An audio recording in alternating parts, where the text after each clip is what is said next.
سب سے پہلا کام یہ ہے کہ ہم نے چارٹ بنانا ہے۔ اگر آپ یہ سمجھیں کہ چارٹ بنائے بغیر ہمارا رمضان اچھا گزر جائے گا تو یہ آپ کی سب سے بڑی بھول ہے، اور یہ سب سے بڑی پریشانی ہے، سب سے بڑی دقت ہے۔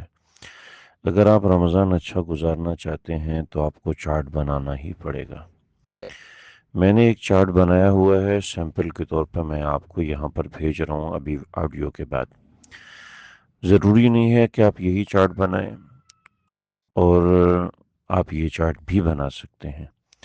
اس چارٹ میں رد و بدل کر سکتے ہیں، اس میں اضافہ کر سکتے ہیں، اعمال میں کمی کر سکتے ہیں، اعمال میں اضافہ کر سکتے ہیں۔ چند چیزیں میں نے اس کے اندر لکھی ہیں، جیسے میں نے 20 چیزیں اس کے اندر لکھی ہوئی ہیں کہ رمضان میں اس ہم نے 20 چیزوں کو مینج کرنا ہے، اور ان 20 چیزوں کو لے کے چلنا ہے، اور ان 20 چیزوں کو ہم نے صرف یہ نہیں کہ ہم نے کرنا ہے، بلکہ اس کو ہم نے نوٹ بھی کرنا ہے۔ میں نے کئی مقامات سے رمضان کے حوالے سے ٹریننگ کی ہے۔ میں نے وہاں پر دیکھا کہ وہاں پر اتنے زیادہ چارٹ بناتے ہیں، تقریباً 40-45 صفحات وہ لوگ دیتے ہیں کہ یہ بھی کرنا ہے، یہ بھی کرنا ہے، یہ ٹک مارک، وہ ٹک مارک کے ان سے صفحات وہ بھرتے بھرتے ہی ان صفحات کے اوپر ہی اچھا خاصا وقت لگ جاتا ہے۔ تو مجھے چونکہ یہ دقت ہوئی، لیکن بہت سے لوگوں کو ان چارٹ سے فائدہ بھی ہوتا ہے، کہیں گے تو میں وہ زیادہ والے چارٹ وہ بھی بھیج سکتا ہوں، میرے لیے کوئی مسئلہ نہیں ہے۔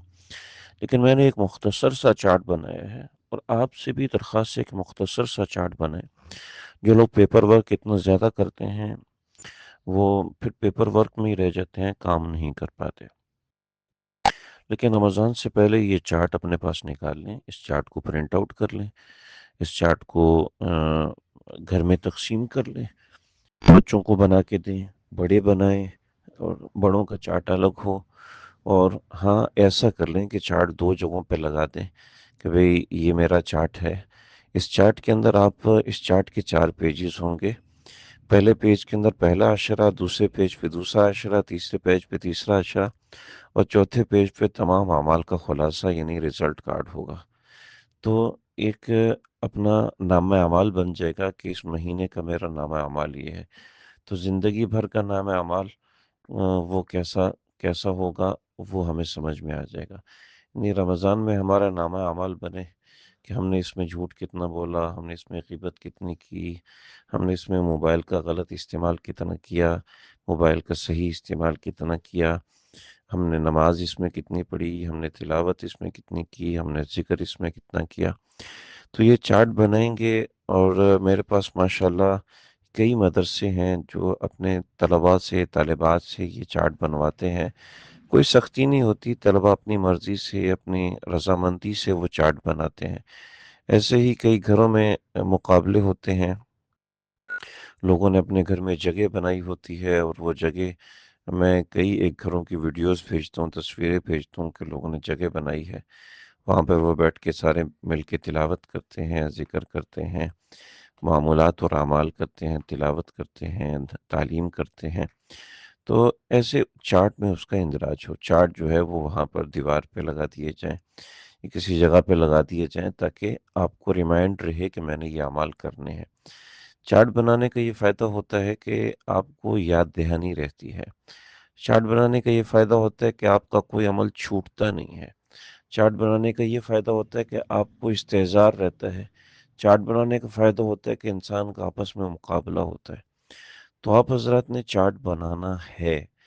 اگر آپ یہ سمجھیں گے کہ چارٹ بنائے بغیر میں رمضان کی تیاری کر لوں گا، میں تیاری کر لوں گی، چارٹ بنائے بغیر میں اچھا رمضان گزار لوں گا، اچھا رمضان گزار لوں گی، یہ ناممکن ہے۔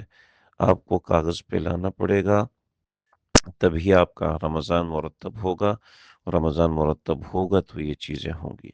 چارٹ میں بھیج رہا ہوں، یہ ایک سیمپل ہے، ضروری نہیں ہے کہ آپ یہی چارٹ بنائیں، لیکن میرے بہت سے جاننے والے حضرات ہیں، وہ یہ چارٹ بناتے ہیں، اس سے انشاءاللہ چیزیں واضح ہوں گی، سمجھ میں آئیں گی، تو انشاءاللہ فائدہ ہوگا۔